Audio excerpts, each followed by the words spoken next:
biaya pendaftaran kita di angka 75.000 dan hadiah utamanya itu di 3 juta rupiah.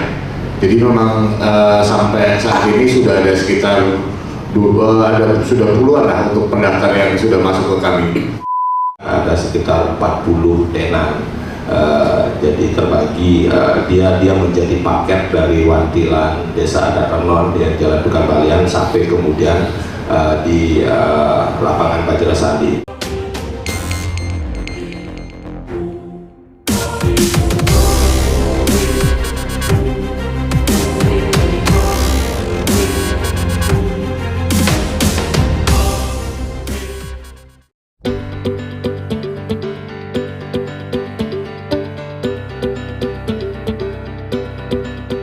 Desa Adat Renon akan adakan Renon Festival 2023 usung kreativitas budaya dan UMKM Bali.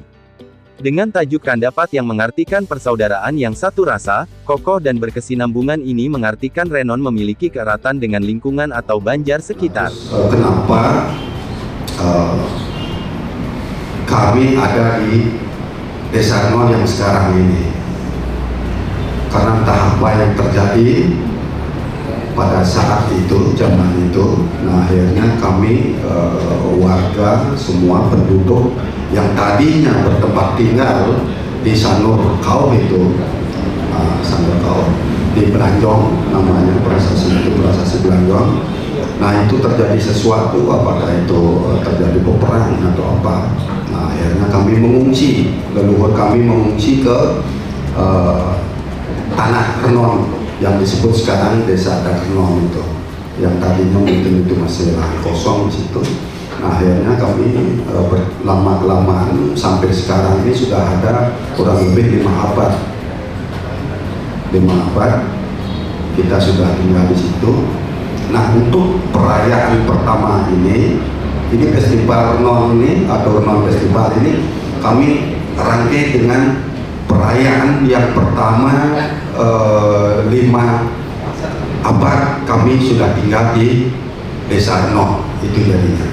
Jadi sudah berapa ulang tahun yang keberapa? Bukan perayaannya, perayaan bahwa kami sudah tinggal di situ selama. Jero Iwayan Suwarta selaku Bandesa Desa Adat Renon mengatakan bangga dalam mempersembahkan sebuah festival bagi warga sekitar serta pelaku bisnis UMKM khas lokal Bali yang dipadukan dengan nuansa budaya serta kreativitas dan inovasi anak-anak muda di Denpasar, Bali.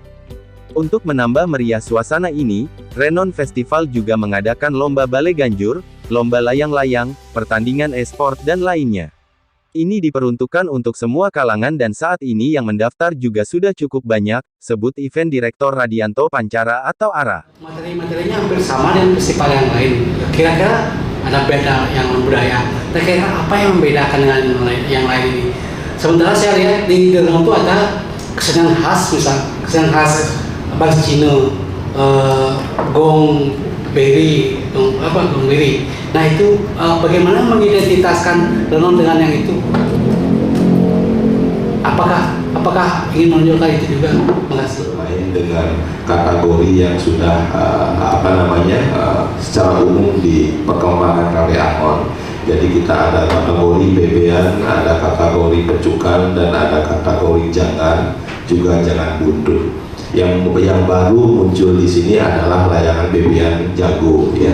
Layangan bebean jago ini sebenarnya sama dengan layangan bebean khas Sanur yang ada di Sanur.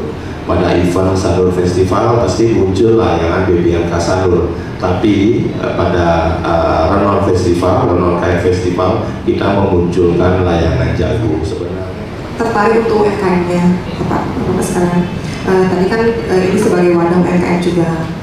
Nah, kira-kira nanti berapa UMKM yang dilibatkan, kemudian audiens yang didatangkan itu targetnya berapa? Mungkin kalau bisa ke transaksinya seperti apa sih yang diharapkan? Sekitar 40 tenan. Jadi terbagi dia menjadi paket dari Wantilan, Desa Adat Renon, di Jalan Dukan Balian sampai kemudian di lapangan Bajrasandi. Dari 40 itu kami jual secara package, ya. Jadi kepada pelaku UMKM untuk nilai nanti silahkan hubungi panitia, kami paket itu berapa. Yang pasti harga paket untuk UMKM ini sangat terjangkau karena rangkaian kami hampir 9 hari ya, 9 hari rangkaiannya. Nah kemudian untuk yang di lapangan Renon sendiri kita masih ada tenan yang terbuka untuk para sponsor yang melakukan promosi di sana. Jadi media promosi ini 50% sudah terjual habis, yang di lapangan Renon masih sisa 50%. Jadi bagi yang berminat kami mengundang semua pihak untuk berpartisipasi pada Renon Festival, terutama yang di lapangan Baginda Sabang. Nanti kan taksunya bisa hilang gitu ya. Dan memang unik karena pertama kali digelar ya Renon Festival, di mana Renon adalah tuan rumah dari berbagai macam festival. Mungkin dari ribuan dulu ya ada festival dari luar ya. Akhirnya Renon sendiri sebagai tuan rumah menciptakan Renon Festival ini yang apresiasi. Nah terkait dengan setiap festival biasanya kan ada satu tarian ikonik yang diciptakan oleh pencipta dari daerah lokal itu sendiri. Apakah selama ini rencananya ada satu tari kreasi, misalnya Denpasar ada bunga tari sandal, kalau Renon punya apa? Renon kan dulu terkenal dengan padi Balinya kan ya. Apa masih ada itu padi Balinya?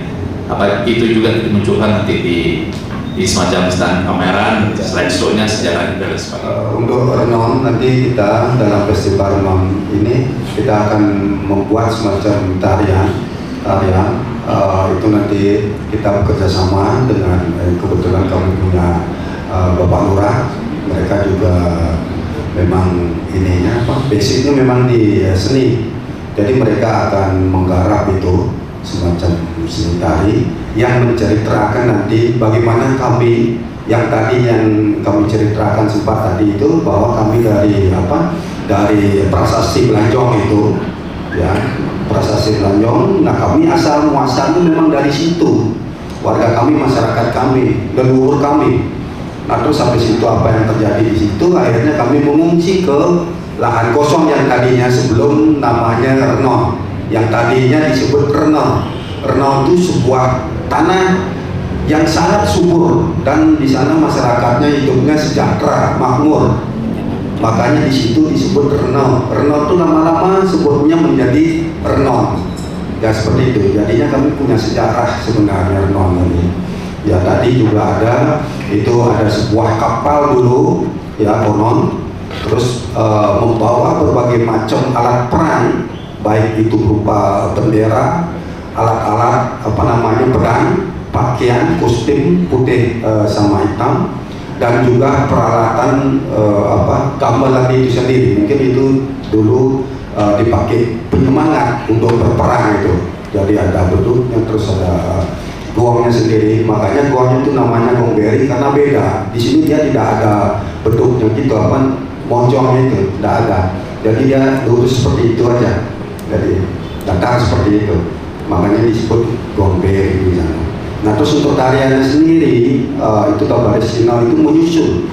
Setelah itu gong itu dipentaskan, nah, itu sempat juga dipinjamkan ke daerah Sesiatan. Itu tidak tahu, setelah itu dibunyikan macam-macam, terus terjadilah masalah di situ. Akhirnya dikembalikan lagi ke desa Renon. Jelaskan bahwa untuk melepas secara logo, melepas penyelenggaraan selanjutnya kepada generasi mendatang. Pertanyaannya, apakah tetap festival ini didaftarkan hakinya? Karena kenapa? Saya takut dari pihak luar yang akan dari luar Jakarta mendaftarkan ke Depkumham nama Renon Festival itu bisa saja terjadi. Alih-alih kita akan melindungi tongkat estafet kepada kaderisasi kepada generasi mendatang, tapi ke depan kalau udah didaftarkan sama orang lain, nggak bisa, Pak. Akan menjadi bahan pertimbangan dari pimpinan kami. Ya, tentunya ada banyak pertimbangan. Kami menunggu putusan dari pimpinan kami di desa, tapi kalau kami secara panitia menyambut baik sekali usulan dari Bapak dan menjadi materi bagi kami. Nah, generasi muda nanti mungkin kami tahun berikutnya kami ingin anak-anak yang lebih energik niki ya muncul dia. Kalau sekarang memang memulai niki agak berat, jadi semua orang karena belum, kami adalah pemula, materi ini belum kita kuasai, dan untungnya kita sekarang di panitia ini semua menguasai bidangnya, semangat sekali sehingga bisa terwujud ini. Tapi kedepannya akan kita ajak juga generasi muda untuk ikut berbaur di Renon Festival, dan melanjutkan apa yang sudah menjadi program desa. Untuk acara festival Renon ini seperti apa, Bu? Bisa diceritakan? Jadi kita sebenarnya menggabungkan unsur tradisional dengan modernitas dari sebuah desa adat Renon ini kita gabungkan, terus kemudian kita mencoba mengkolaborasikan ini dengan beberapa komunitas juga. Jadi artinya dari komunitas budaya juga terlibat, dari komunitas anak muda juga terlibat. Nah, acaranya sendiri kita bermulai dari tanggal 16-17 September ini kita ada lomba Fly Renon, itu lomba layang-layang yang bertempat di Padanggala. Terus kemudian di kedua kita ada acara di Jepangan, itu bareng dengan Mobile Legend, itu di tanggal 23-24 September juga. Terus kemudian setelah itu ada lomba moto, semacam lomba modifikasi motor digabungkan dengan lomba koki.